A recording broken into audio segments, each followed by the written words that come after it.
Bismillahirrahmanirrahim. Assalamualaikum warahmatullahi wabarakatuh. Teman-teman semua, dari channel mana aja ini ya? Ada Langkah Anis, ada Bu SC Channel, ada Mimbar Tube dan teman-teman yang lain. Kita secara eksklusif menemui Bung Ahmad Khozinuddin karena beliau adalah salah satu pengacara yang awalnya dulu membela Gus Nur dan Bambang Tri pada kasus ijazah palsu di Solo. Betul. Dan itu sekitar 2 atau 3 tahun yang lalu, dan saya pikir ini cukup mewakili ya keresahan kita bersama terkait bergulirnya kasus ijazah palsu ini. Dan sejauh ini kita tahu semua bahwa ada 4 orang yang hari ini menjadi terlapor di ada yang terlapor di Bareskrim ya, di Polda Metro atau di Bareskrim itu? Yang terlapor itu di Polres Jakarta Pusat. Di Polres, ya, di Polres Jakarta Pusat, yaitu ada Bapak Roy Suryo, ada Dr. Prismon Sianipar, kemudian ada Bu Tifa Fauzia, kemudian yang terakhir ada Bang Rizal Fadilah, dan kita belum tahu nih perkembangan ke depan seperti apa. Nah, mungkin pertanyaan pertama, dengan adanya laporan ini Bang Ahmad Khozinuddin, kira-kira potensi ijazah palsu ini akan semakin terbuka atau seperti apa ini secara politik dan faktanya, Bang Ahmad? Baik, bismillahirrahmanirrahim. Jadi yang pertama saya sampaikan, saya pikir perlu ya menegaskan statement saya di wawancara sejumlah channel yang lain begitu. Laporan yang dilakukan oleh orang-orang yang mengaku sebagai pemuda Patriot Nusantara di Polres Jakarta Pusat gitu. Itu mengkonfirmasi 3 hal terkait Jokowi itu. Yang pertama, saudara Joko Widodo itu pengecut. Yang kedua, saudara Joko Widodo itu tidak punya harga diri. Dan yang ketiga, saudara Joko Widodo memecah belah anak bangsa. Ya, saya ulas balik sekilas ya sebelum masuk ke yang lain. Kenapa pengecut? Karena nggak berani lapor sendiri, yang lapor orang-orang lain. Kenapa tidak punya harga diri? Ya harusnya kalau dia merasa dicemarkan, difitnah, karena delik pencemaran dan fitnah itu adalah delik aduan, maka yang lapor ya harus saudara Joko Widodo sendiri. Artinya ketika dia tidak lapor kan berarti dia tidak merasa harga dirinya tercemar dan difitnah. Artinya dia tidak punya harga diri kalau begitu. Dia tidak punya harga diri karena harga dirinya yang katanya sudah dicemar dan fitnah tidak dia bela. Dengan cara apa? Dia tidak melapor sendiri. Dan ketiga, ketika elemen anak bangsa yang lain yang melapor, ini kan menjadi potensi pecah belah. Artinya Jokowi mengulangi legacy pemecah belah anak bangsa sejak dulu dia menjadi presiden, dan setelah tidak menjadi presiden ternyata karakter memecah belah ini masih saja dilakukan oleh saudara Joko Widodo. Kita tahu hanya di era Joko Widodo bangsa kita terbelah menjadi kelompok cebong, kampret, dan terakhir ada kadrun. Terkait laporan, saya pikir ini ya aneh saja. Saya kan praktisi hukum, jadi ini adalah laporan yang saya kira orang yang melapor ini baru bangun tidur, belum sempat cuci muka dan langsung datang ke kepolisian. Ya, makanya di Bareskrim Mabes Polri kan laporannya ditolak. Walaupun bahasa mereka konsultasi dan diarahkan di Polres Jakarta Pusat dan di Polres Jakarta Selatan, tapi jelas-jelas Bareskrim menolak. Kenapa? Karena Bareskrim itu punya kewenangan untuk menerima laporan polisi di seluruh wilayah Negara Kesatuan Republik Indonesia. Jadi yurisdiksi kewenangan menyelidiki dan menyidik perkara Bareskrim Mabes Polri itu seluruh Indonesia. Artinya mau TKP-nya di Solo, TKP-nya di Jogja, atau TKP-nya di Jakarta Selatan, TKP-nya di Jakarta Pusat, Bareskrim berwenang. Artinya itu kan halus saja dia menolak, ya halus diarahkan ke Polda Metro Jaya, Polres Jakarta Pusat, dan Polres Jakarta Selatan. Tapi intinya kan ditolak. Sementara itu kalau kita merujuk TKP peristiwa ya pejuang kita, ya kita beri predikat atau atribut kepada orang-orang yang sedang dilaporkan ini sebagai pejuang ya. Dr. Roy Suryo, Dr. Prismon Sianipar, termasuk Rizal Fadilah SHMH, termasuk Dr. Tifa Fauzia ya. Itu adalah pahlawan. Kenapa? Sebenarnya mereka tuh punya motif yang baik.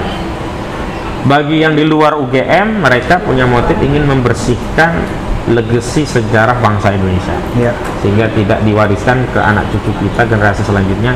Oh, kita dulu punya presiden tertuduh ijazah palsu, dan mau diberesin gitu loh.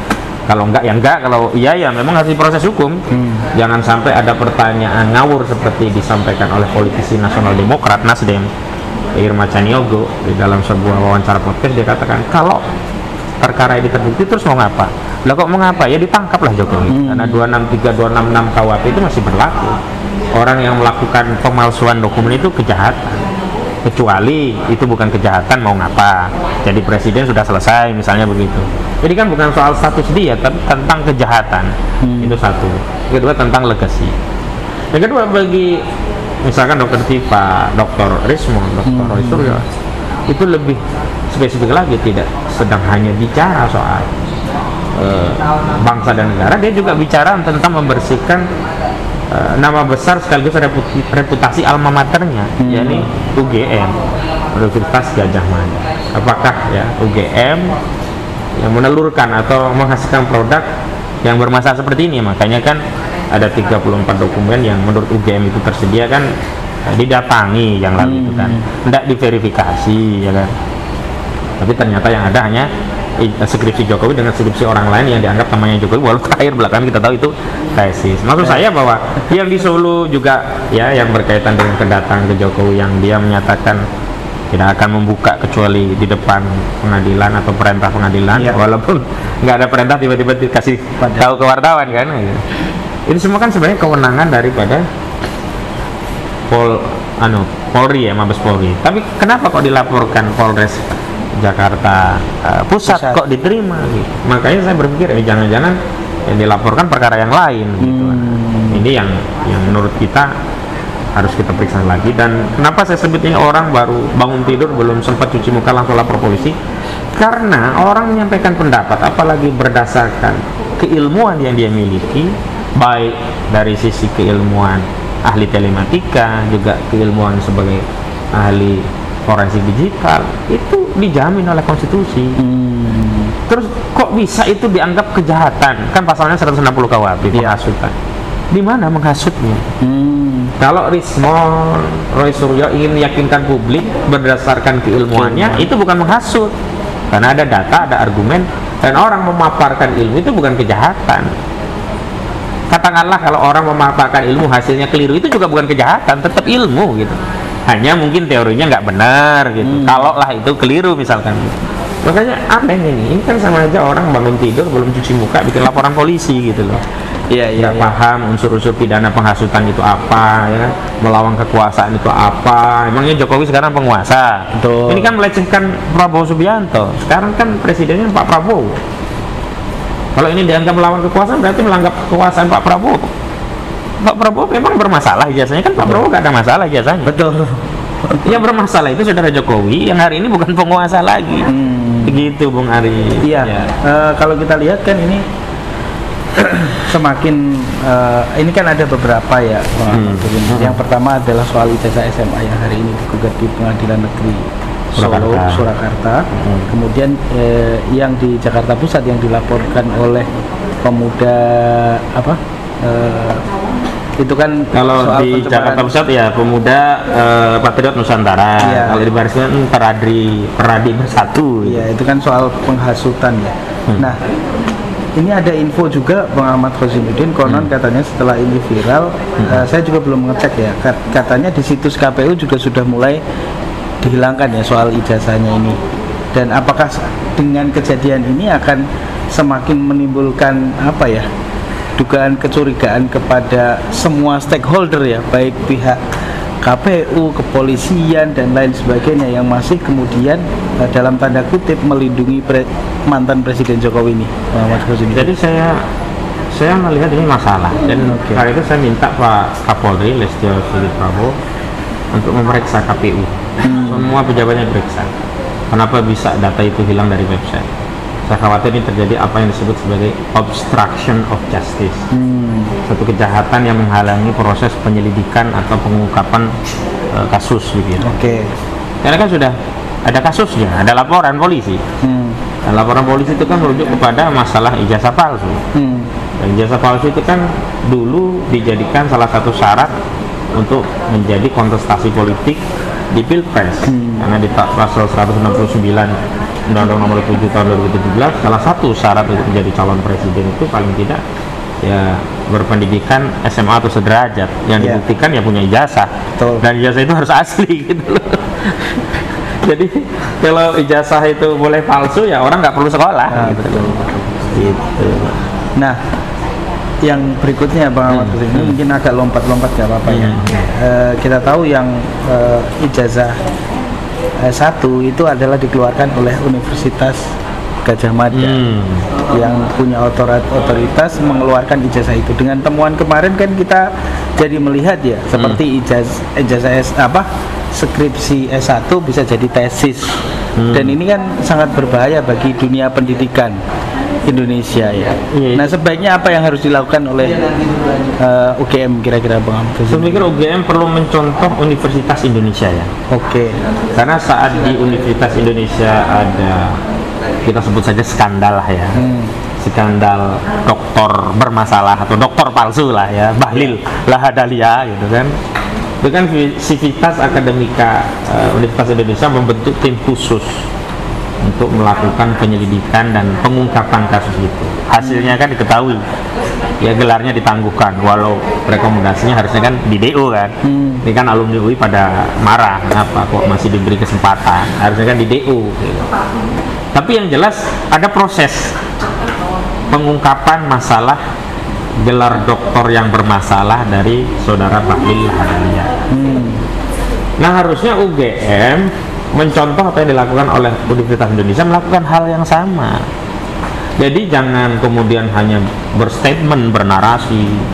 Bahkan terakhir wareknya kan sempat selip lidah ya, slip tongue ya. Jadi ya, saudara Joko Widodo telah menjalankan tridharma dan data-data lengkap tercatat di Fakultas Kedokteran.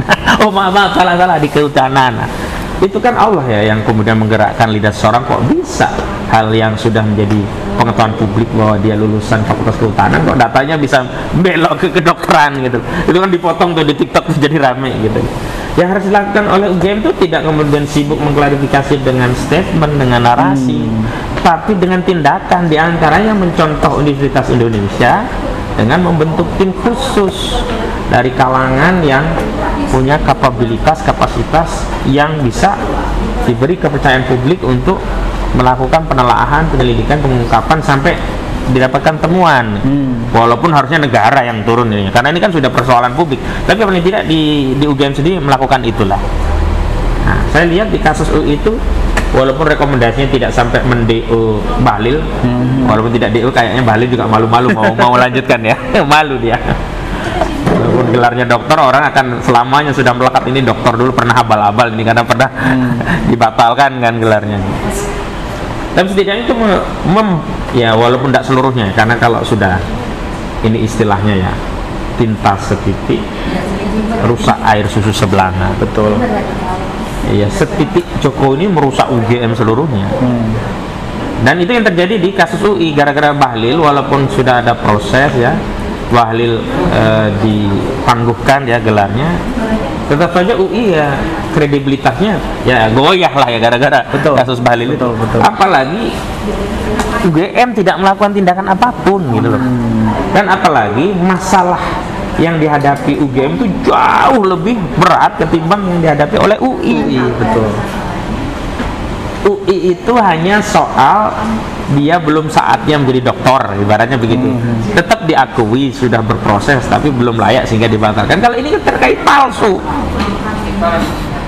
harusnya kalau menurut saya UGM kalau memang ini persoalannya palsu, dia tidak perlu sibuk dalam tanda petik ya menjadi juru bicara Jokowi, melindungi kepentingan Jokowi, ya ungkap aja apa adanya.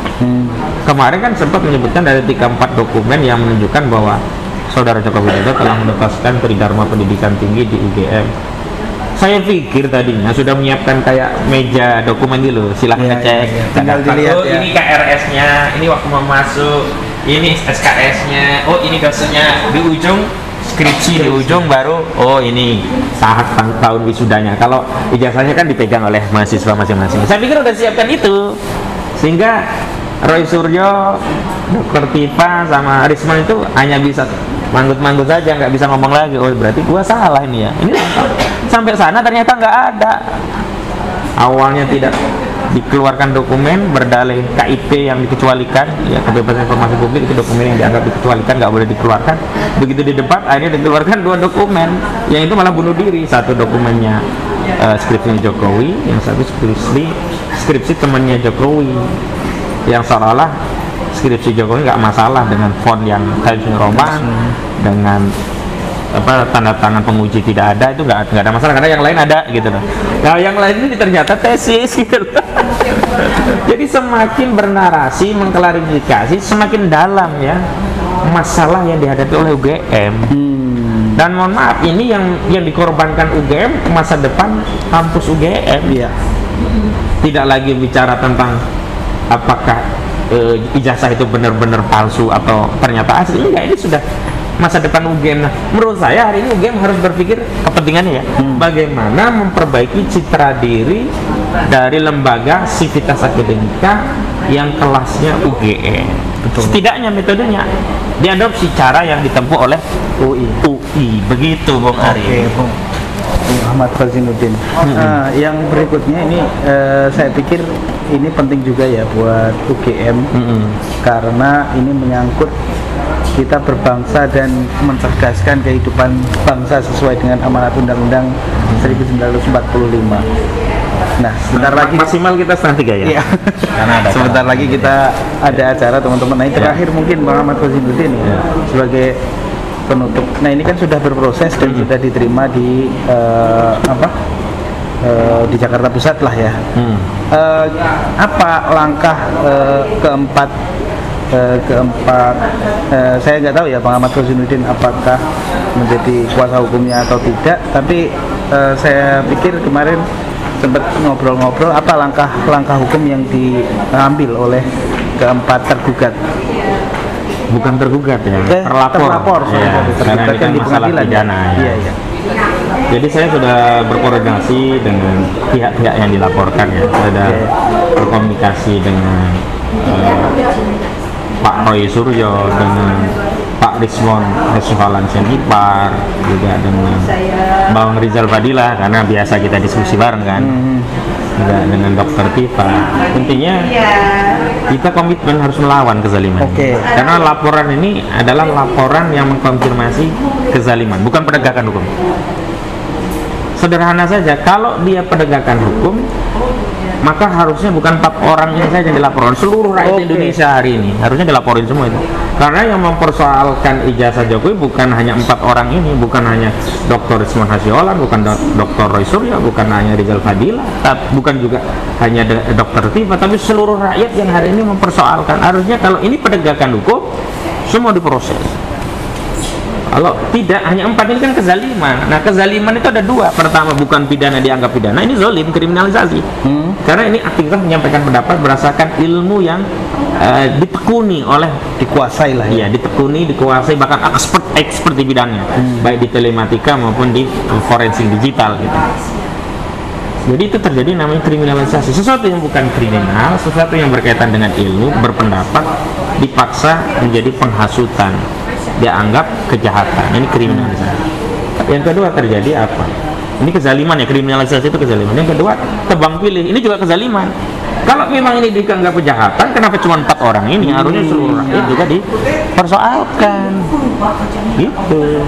Nah, karena ini kezaliman ya, kami dengan kawan-kawan advokat, dengan saudara-saudara sudah komitmen apapun yang namanya kezaliman harus kita lawan.